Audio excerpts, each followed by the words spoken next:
Девочки, bugun sizlar bilan распаковка chek qilamiz. Короче, bu Abi brendidan yuz uchun sovun. Buni oldim.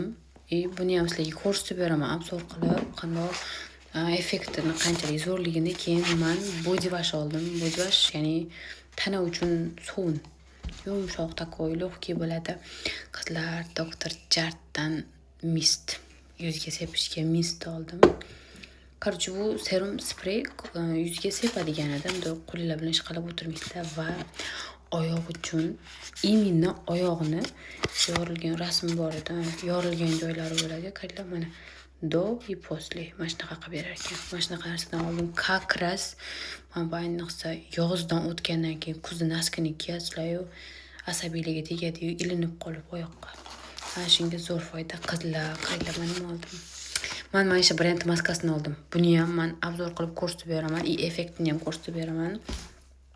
Va albatta qarichilik qursinligi, mana qaranglar, buni nima oldim. O'sha og'rigan joylarga yopishtirishga shtoq qaytib.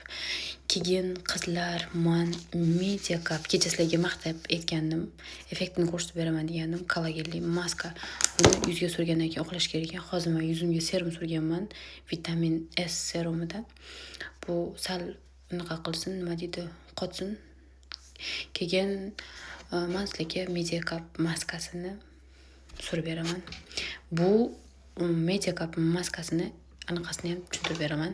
Qizlar, va men vanilladan pomada oldim.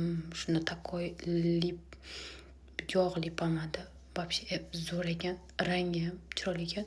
Har bittasini ko'rsatib beraman. Menga obuna bo'ling, men bilan bo'ling.